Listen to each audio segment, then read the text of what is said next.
Hi, my name is Randy. If you've been following my channel, you know that I spend some time traveling and I like making videos about places most people never think about. But I realized something. I was flying halfway around the world to find history when some of the most important stories were literally underneath my feet here in Saskatchewan. This is a series called Ghost Skies. It's about military air bases, the ones that trained pilots, the ones that changed the shape of a world war, the ones that were mostly forgotten about. Some of them are still here. You just have to know where to look. This is episode 1, Saskatoon. People always say nothing happens in Saskatchewan. And yeah, on the surface, that's easy to believe. We're flat, we're quiet, we're stable. But stability, real stability, that's rare. And in 1941, when the world needed it most, Saskatoon became one of the most important training grounds for an entire Commonwealth Air Force. This is the story of what happened here. And what we forgot. It all started with a schematic that I found, and then a photograph. And I decided to start looking around on Google Earth over the airport to see if I could figure out how this might match up, because the runways are not in the same orientation as they were in the pictures. So I decided to take the picture, overlay it, and try to figure out the orientation where this might be. Found out that if you give it a turn and you overlay it over Google Earth and you try and coordinate that, I wanted to make sure it was actually the same thing as the schematics that I had found earlier. So just testing those out. Yep, schematics are there. Okay. Here's the picture back again. Okay. Does this line up with reality? Now, in the meantime, the British Commonwealth Air Training Plan was one of the largest military training operations ever built. Britain, Canada, Australia, and New Zealand came together with one shared purpose: train pilots, navigators, and aircrew for a war they couldn't afford to lose, and they chose Saskatchewan.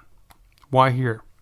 The distance, the weather that would challenge you, the space, and because Canada had the capacity to build what the Commonwealth needed without the threat of enemy bombing. When everything mattered, stability mattered most. And right here we can start to see some of the remnants of the runways. Some of them along the straight lines here, vertical lines. The pavement that's all broken up. It's all the same kind of pavement. The different angles that match up with other runways, and including the one that the road is built directly over. Obviously it would have been a good solid pre-built area to build a road on. Right along here you can see little hints of it all. So this is where it was located. So one of the first multi-engine aircraft that the trainees flew was the Cessna Crane, a basic trainer, sturdy, forgiving, and it taught you the fundamentals, but it was just a start. Then there was the Avro Anson, the real workhorse of the BCATP. This is where training got serious. The Anson was a reconnaissance, general-purpose aircraft. Twin engines, complex systems, a real airplane that demanded respect.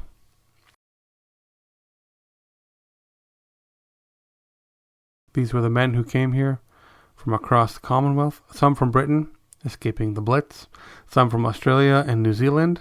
And if you're from Saskatoon, here's a picture of what it was like in wintertime, and yes, it can get bleak.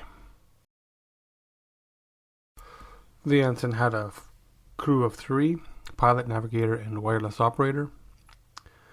And here's a reconnaissance camera mounted inside the aircraft pointing down. One of the jobs these crews practiced was photographing enemy positions. You had to hold your altitude, hold your line, get the shot. One mistake could mean the whole run was useless. Sometimes between missions, they'd configure the aircraft for 4 seats, a different kind of work, ferrying people, supplies, moving the war effort forward. And then there's the reality of it, camouflage. Not all these aircraft stayed in Saskatchewan. Some went overseas. But Saskatoon's main airfield wasn't the only training facility. A few miles outside the city near Vanscoy was a relief field. A backup runway for emergencies, for overflow training, or for when you needed to spread the work across more space. From the ground, you see nothing, just a field. Saskatchewan pride, plowed and worked and lived on. But rise up, and the earth remembers. The runway is still there, not in the pavement, in the land itself. The way the soil has settled, the way it drains differently, the way the crops grow, 80 years of plowing, and the earth still hasn't forgotten what was built here.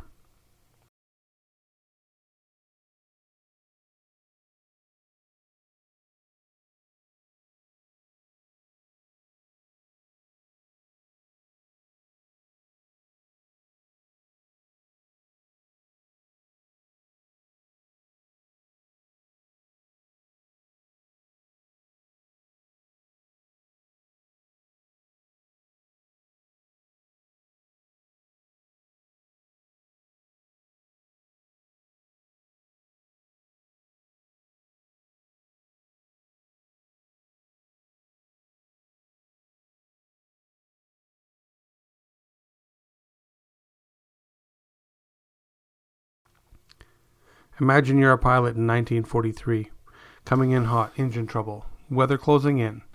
You see this field, you know what it is, and you know that you can land there. And you bring your aircraft down, the same way 100 crews before you did.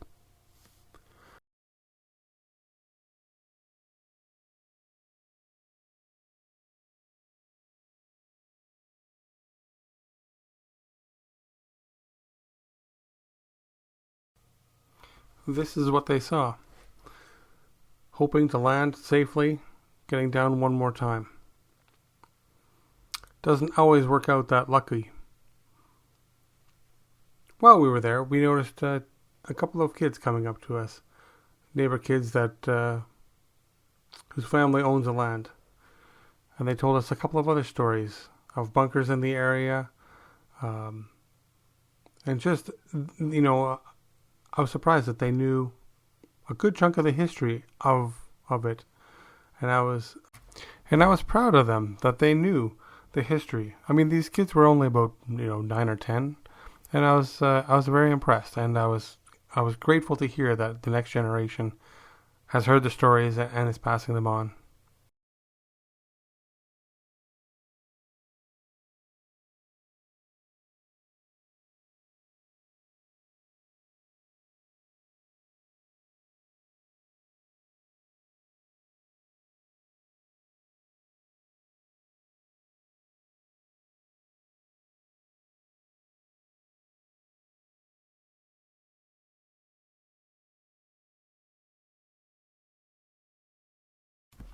As with any training, not all of it goes smoothly into plan. This situation here, nobody was injured. There was one parked on the ground, and someone came in a little too hot and created an incident report. Sometimes luck is with you, sometimes your luck runs out. These two here were in a mid-air collision, and somehow were able to basically crash land and survive. 15 minutes further north, there was another field, Osler, another satellite training facility, another place where Commonwealth pilots came down if they needed to. But Osler was different. It was never paved. It was turf, a grass runway, grass taxiways, and so there's less to be seen there. In fact, I think now there's nothing to be seen at all from on the ground and from the sky. However, the families in the area do know all about it. One legend has it of the airplane room, known as the Thorvaldsen Building, at the University of Saskatchewan. The legend is that pilots in training reportedly threw paper airplanes at the 68-foot domed ceiling. It was believed that if a plane stayed stuck in the soft acoustic material, the pilot would return safely from the war. If it fell, it was an ill omen. Modern tradition, well, there's no formal record of pilots actually training in the room, so I guess this one has to stay a legend. This is basically what the control tower looked like toward the end of the war, with a couple of extra bits and bobs on there. We're going to end with this image here, which is a B-25 Mitchell bomber named the City of Saskatoon, and it was a medium bomber operated by the 406 Tactical Bomber Squadron of the Royal Canadian Air Force during the Cold War. So this one here kind of was reformed on April 1st, 1947, and it served until September 1952. So there's that. Cool. It's the Commonwealth Air Training Plan trained over 130,000 crews across Canada. Pilots, navigators from Britain, Australia, New Zealand, Canada, all trained together, all preparing for the same fight. When the stakes were at the highest, we came together, not because we were forced to, but because we understood something fundamental. We are stronger together than apart. Saskatoon gave stability when stability mattered most. Flat, quiet, reliable Saskatoon. The kind of place people say nothing happens. Something did happen here, something that mattered. The fields are gone now, the runways are invisible, the hangars are dust, but the training that happened here sent men across the world to fight in a war that shaped everything that came after. We forgot that stability is a strength. We forgot that quiet places can hold history. We forgot that when it mattered, we came together. But the earth remembers. Hey, thanks for watching, everyone. I'm going to be posting a few more of these throughout the summer. I've got a number of more places to go and research to do. If you like this kind of thing, feel free to subscribe and like, and give me any comments you have. What did you like? What did you not like?